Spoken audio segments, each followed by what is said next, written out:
Hi, welcome to the Fluid Digital Marketing Podcast, where we talk with businesses and, in this case, a musician about how you use digital marketing to further your brand. I'm your host, Paul Matthew. I help businesses understand how they can do branding through video. And today we have Edify, a talented musician who has been utilizing social tools and online engagement to boost his music career. So tell me a little bit of how you got started with that. Well, first of all, I just appreciate you having me on. Thank you for the talented artist comment. That's definitely made my day. I appreciate it. Absolutely. Yeah, man. So I've been doing music for about 10 years now. Actually started when I was 19. I met a DJ at a community college. I'm from the east side of the state. And basically just started to record on his laptop and just like make really simple stuff and simple beats and that type of thing. And then over time, I started doing like more serious stuff with professional engineers. Was doing open mics and then started doing like more local stuff in Detroit. And now I'm doing bigger venues, bigger concerts. So it's been a long process.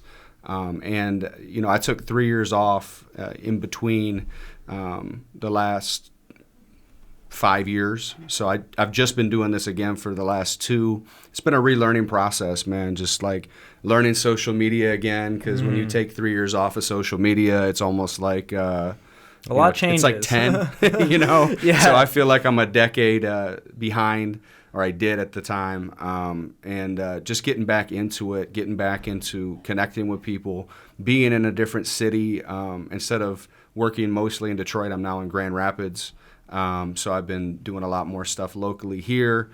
So yeah, man, it's just been a process and a constant learning experience. Now, I know you've talked about how you use Spotify as one of your primary platforms. Yeah. I don't know a lot about Spotify. So what kind of tools are available that you can leverage as an artist? A lot.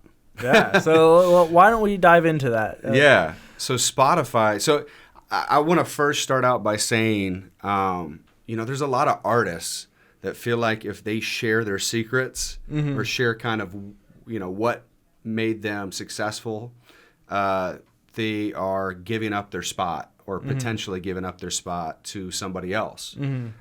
My view is with social media, with how big the world is now, how connected we are, I really feel like giving information helps everybody win and helps everybody be successful, because everybody's going to have a different fan base. Everybody's going to have a different way of doing things and getting to that place where they feel successful. So Spotify for me is one place that I love talking about. I love, you know, just being able to share what's worked, what's been successful, and what hasn't. So I do all of my own marketing. I do all of my own promotion. I don't work through a third party. And so with Spotify, I learned very quickly that the way you kind of get streams, get people to notice you, is through playlisting. If you're not familiar with playlisting, there's Spotify playlists where Spotify actually curates the playlist. And then there's playlists where average Joes like you and I create a playlist, and sometimes they get big, and a lot of people are interested in them. So what I learned is you can look for playlists that have similar content to you as an artist, certain themes that are similar, and you can contact those curators and ask to be on the playlist. Okay. So that's the biggest way I've been able to kind of like build on Spotify. At one point I had over 55,000 monthly listeners. That's impressive. And it's not because, you know, I have a fan base that rocks with me so much that I have over 50,000 people listening to me monthly. It was through that playlisting. It was through that marketing.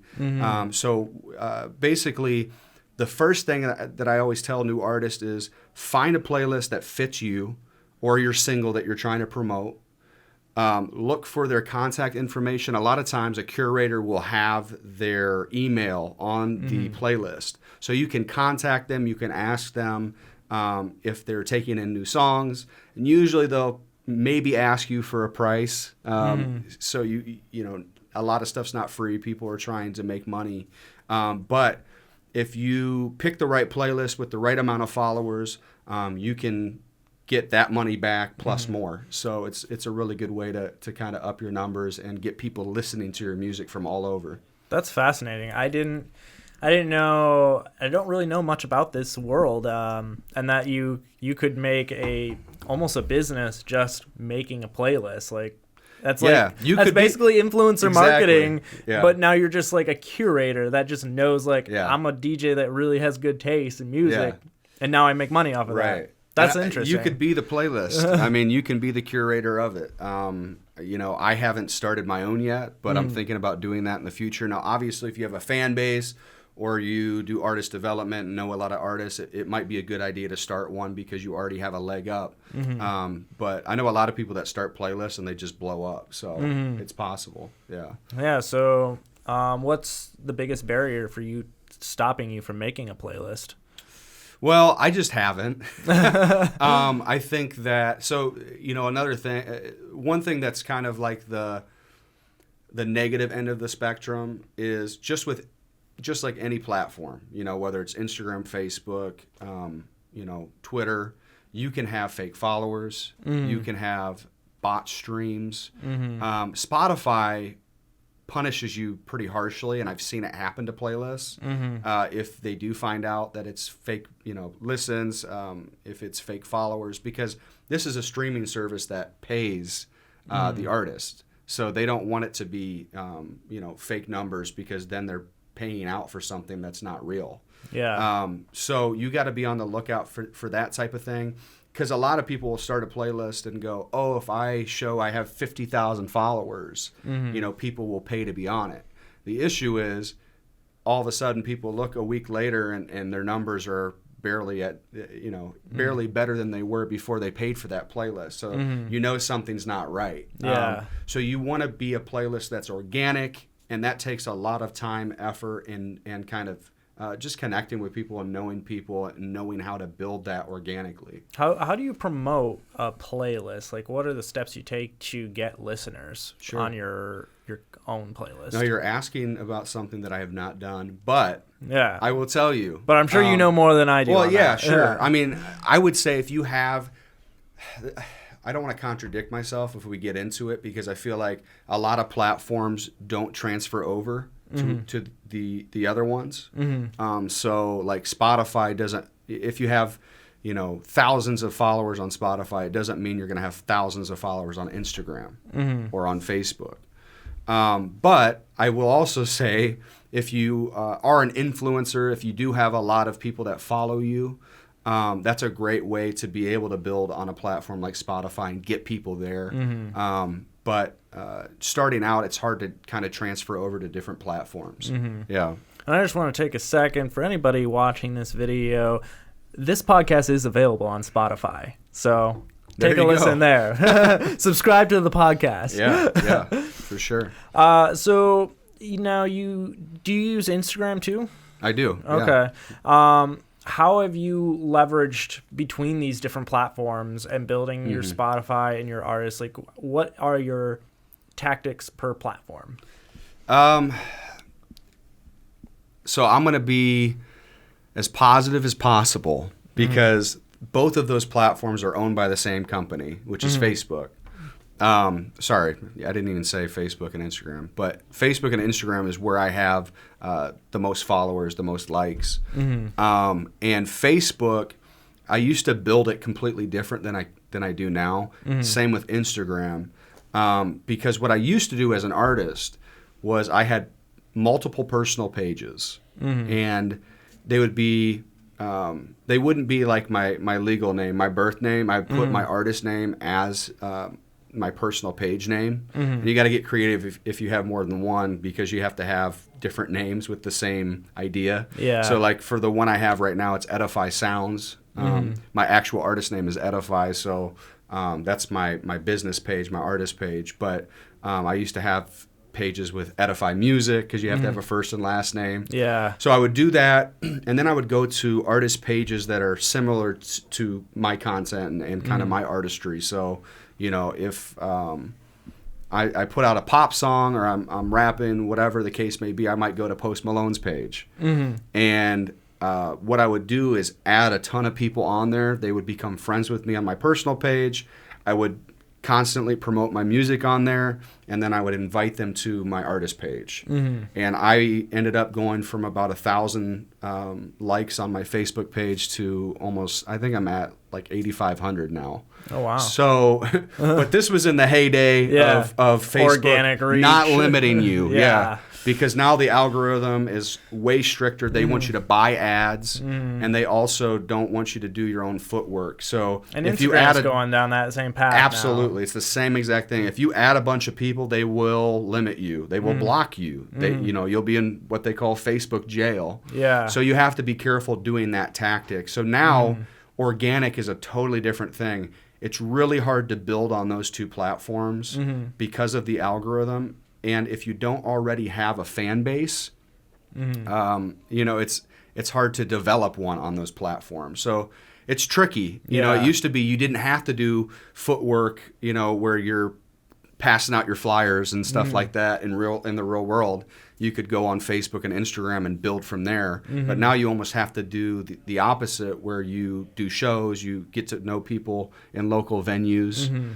And then they come to your social media, and your social media builds. Because if you do that type of stuff, you might get your account taken away. So you don't want that. that was what worked 5 years ago. Now it's just a lot different. I would say hashtags, making sure that you are marketing or putting your content out to the right people, the right groups. That's the most important thing, especially on Instagram. And that's what's helped me build. I think I've gained about 600 followers in the last 2 months just by doing that, just by hashtagging, connecting with people, messaging people, not spam messaging, but actually reaching out, building relationships. And I think that's the biggest thing people miss on social media, is that they go on social media and they message 100 people, but none of it's genuine. Copy and paste. If someone contacts me, I've had people contact me right away after they add me on a platform and ask me for money, ask me for like a feature, ask me for, how did you build your Spotify? I don't know you. I don't know you from Adam. You know what I mean? So like, getting to know people still is something you need to do, even on social media. Introducing yourself, saying where you're from, complimenting the person that you're contacting if you want something from them that's valuable. That goes a long way. So I would say connecting with people on a human level or in a real way is still very important on social media. Have you considered using TikTok? I do. Okay. I actually just did a podcast with a buddy of mine named Trey Little, at Trey Little on TikTok and Instagram. He's another music artist from Detroit that I know really well. And he went from, I want to say, a few hundred followers to 500K last year on TikTok. Yeah. And so he really blew up. And the biggest thing is he's constantly putting out content. And that's the biggest thing. And all the content he puts out is different. So he has the inspirational stuff, the funny stuff, the just all the different types of content you can put out, because TikTok will take anything, and you don't really have to worry about branding on TikTok. I can go on there, even though I'm a more serious guy in my artistry. I can go on TikTok and do whatever, and there's no judgment. And that's the interesting thing about that platform. Yeah, it's where Facebook and Instagram were 10 years ago. Absolutely. Where there's an insane amount of organic reach. I posted a couple of videos, and with no followers or anything, I got almost 500 views on it. And it's like that kind of reach on any other platform. And from what I understand, LinkedIn is kind of in that same ballgame. Yeah, you're on the same page as me. Yeah. So those are the two places right now that are huge. Yeah. They call it the Facebook of 2010. Exactly. So it's the algorithm's not restricting. They want people to see your post. They want organic reach, basically. And so you get it a lot easier. Supply and demand. Yeah. And Facebook and Instagram have lots of supply, so the demand is going down. Yeah. LinkedIn and TikTok have a lot of demand, and there isn't enough supply. So exactly. If you're a supplier, if you're a content creator, those are the platforms you want to be on. Yep, absolutely. And I think that those platforms are overly saturated for people trying to come in new. Because if you already were able to do all these things on Instagram and Facebook before there was all these limitations with the algorithm and the platforms wanting you to buy ads, you're in a much better place than someone who, is just starting out. So go to those platforms, right, that are brand new, and you can go from 0 to 1,000, in a day. Yeah, and that's literally what you can do on there. And if you're properly building a brand, and like if you're a personal brand, like a musician, that legacy follows you to the next platform. So if you get a huge amount of traffic and followers as Edify on TikTok, and if they look you up, I like this guy, I'm going to look him up on YouTube or Facebook or Instagram, whatever other platform they happen to like to use.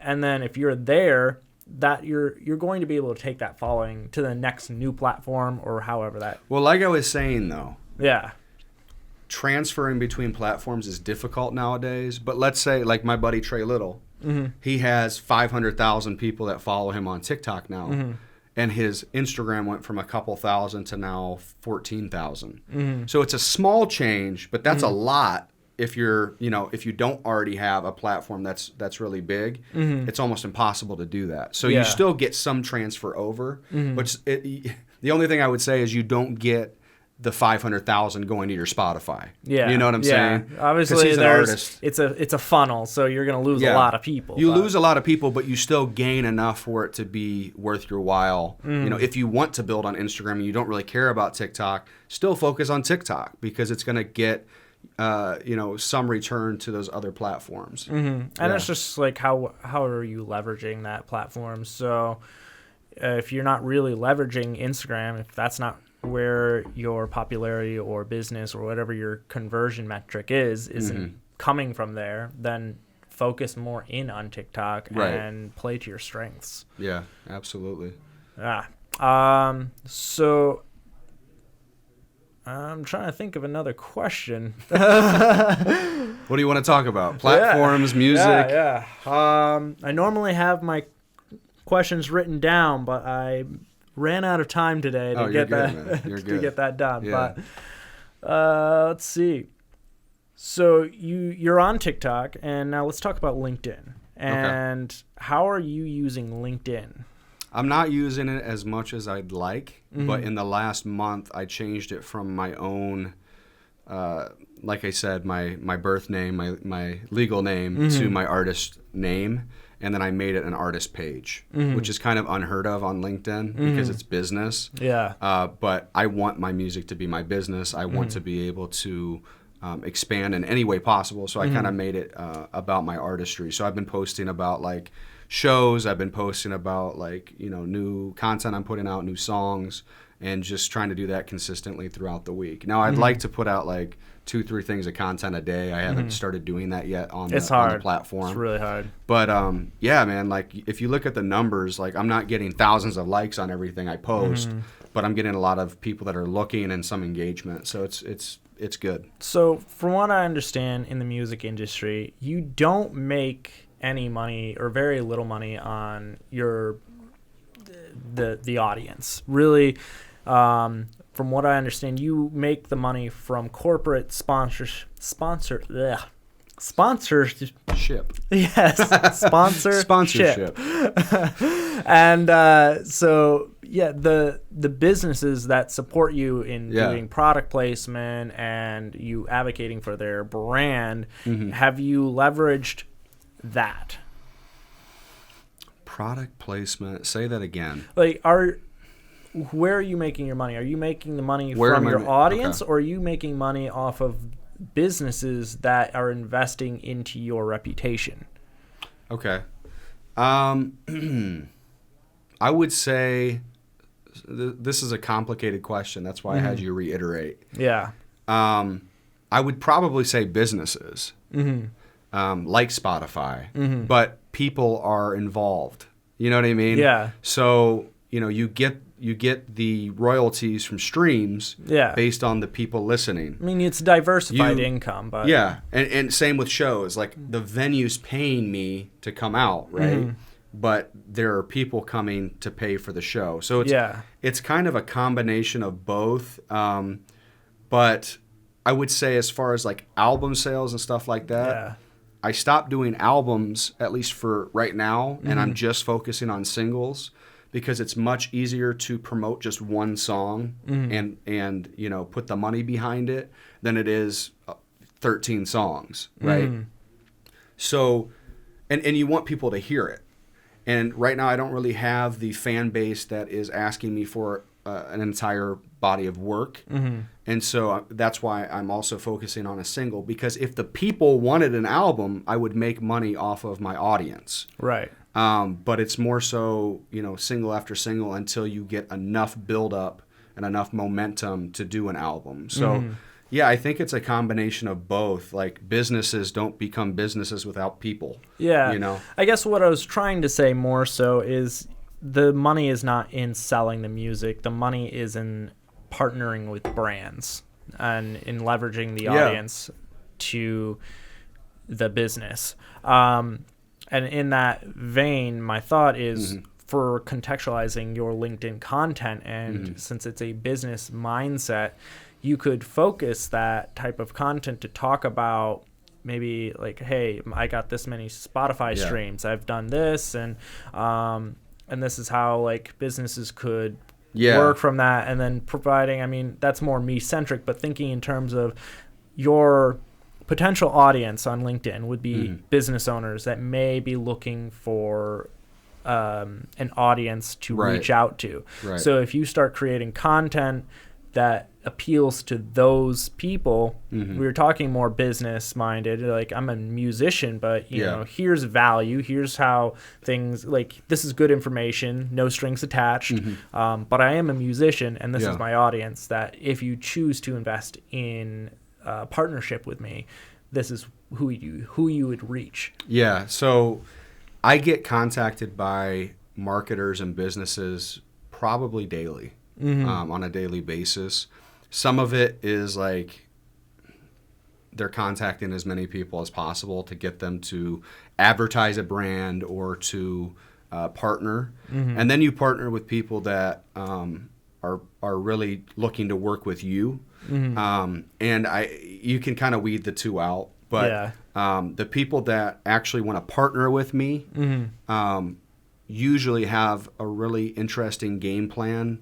And it's worth my time and my money and my energy. And what I would say too to the people watching and listening is that if you focus on you, if you're building, you're marketing yourself, you are doing shows, you're selling CDs, you're hustling, word of mouth gets out. And momentum starts happening, and I really feel like that's when people start partnering with you. So a lot of times, I'm marketing myself every day. I'm putting myself out there for businesses and people to see. But I usually get that opportunity to work with a business or partner with somebody through word of mouth or just them watching what I'm doing. So there's not a lot of like me advertising myself. You can technically, like I said, say that being on social media is advertising yourself, which it is. It's more branding yourself. It's branding yourself. Yeah. But you get those opportunities through people seeing what you're doing and you just building yourself, because eventually you're going to go from here to here and people are going to notice that and work with you. So I think it's less self-promotion and more word of mouth. Yeah, absolutely. Yeah. Well, we are running close to being at our time limit. So the last thing I want to ask you is, what are your 3 pieces of advice for a just starting musician? I would say first is get around people that are better than you. And it's hard for people to admit that even early on. Yeah. Go to people who are experienced, go to people who have been doing it a long time, and get around them so that they can give you their opinions of your music, of your art, and kind of like weigh out those strengths and weaknesses so you can grow as an artist. I think that's so important. And a lot of people don't have the mentality for that because they don't like criticism or even constructive criticism. So you have to be open to that. You have to be open to hearing that, hey, this could be better. You have to be open to, hey, you're going this direction and maybe you should transition, or this fits you better. So I would say get around people that have the experience. So that's the first thing. The second thing is, if you're an artist, obviously you need the things to record. And if you don't have the money to just go to a professional engineer and pay $1,000 a session, you should probably get a laptop. You should get a microphone with a pop screen like this one. And you should get a program that's not too expensive. I still use a program that I started with years ago, and I put really big plugins into it. One of the plugins is like the Auto-Tune VST, different reverb plugins, different EQ plugins, and you beef up that program, but the program itself is easy to buy and easy to use. Pro Tools is not for the artist starting out. Logic is probably not for the artist starting out. I apologize, Pro Tools and Logic, if you're watching this. I still want to work with you. But still willing to be a brand ambassador. Yeah, exactly. Because I've used Pro Tools for a long time. My old engineer used to use it. But, as someone who produces my own music and produces for other people, I would say start out with an easy-to-use program. And then the third piece of advice is, we're talking about music artists, but even if you're a comedian, even if you're someone who wants to do public speaking, whatever the case may be, you need to get out there. You might embarrass yourself. I had a story a long time ago where I opened up for somebody on the east side of Detroit. There was probably 50 people there, and I flubbed my lyrics the entire time I was rapping. And I remember getting off stage completely embarrassed. People said I did a great job. They were lying, trying to make me feel better, and that made me feel even worse. Yeah. I remember getting in my car and going, man, like, I'm either going to quit or I'm going to keep going with this. Yeah. And I decided to keep going with it. It was a painful, edgy process, where there's a lot of smoothing out that had to be done. But if you're willing to stick with it, if you're consistent, that's huge. But get out there, do shows, do open mics, go to the hookah lounge and do an open mic, and just get exposure. You'll see kind of where you're at based on how people respond to you and how they respond to your art. So awesome. Yeah. Well, I appreciate all of that. And if you want to listen to Edify, you can stream him on Spotify. Yes. Is there any other ways they can listen to you? Yeah, I'm on SoundCloud. It's Edify Sounds, Edify Sounds. And then Spotify is just Edify, Edify. Facebook, Edify. Instagram, Edify Music, Muzik. I put a lot of different content out. And those streaming sites, that's where you can find me. It's good stuff. And we also have a music video that we collaborated on. Yes, you can check that out on either of our pages. Yeah. And this is going to put you on the spot here, but close us out with a freestyle. Okay. I'm not going to freestyle for you, but I got it written. All right. Listen. Look. Hit him with a vision, everybody gotta feel it. Every time I gotta kid it, can I get an amen? Yeah, we on a mission, no, we never gonna finish. Everybody gonna miss it, he's coming again. So if you wanna talk that, walk that, chop that word up, murder that, stop that sin. Anything and everything you're hearing got a remedy, a simile, and feeling me coming again. I cock back with my ammunition, going off the script, no intuition. They whistling like Andy Griffith, ain't looking back at shorty fishing. Eyes focused, eyes open, he coming back. You don't know the moment, we too blind to that hocus pocus. Got us all choking, do you know what hope is? Look, because you might pop pills, pop champagne, pop that clip to play that game, cop that feel to ease that pain, cop that thrill to go insane, make that money to make it last, living all night, never getting it back. Only live once, so fill that glass. Only live once, not an hour last. Day after day, feeling like a flash. Cause even in the moment, feeling like the past. Try to make it slow, but it's still so fast. And you put it all together, but you feel like trash. Everything you try, man, it's never enough. Everything you do ain't measuring up. You don't feel love, so you hit the club. Get another girl, but she wasn't the one. Get a hit off the blunt just because. Get a sip from that cup, now you on one. On one till the morning comes, then you do it all again till the night's done. There's more to life than these vices. No purpose, that's a crisis. No purpose, then you're lifeless. My purpose is where the Christ is. Live. That was awesome. Thank you, sir. All right, thank you for coming on the show. This has been you, Fluid brother. Marketing Podcast. Take it easy, guys.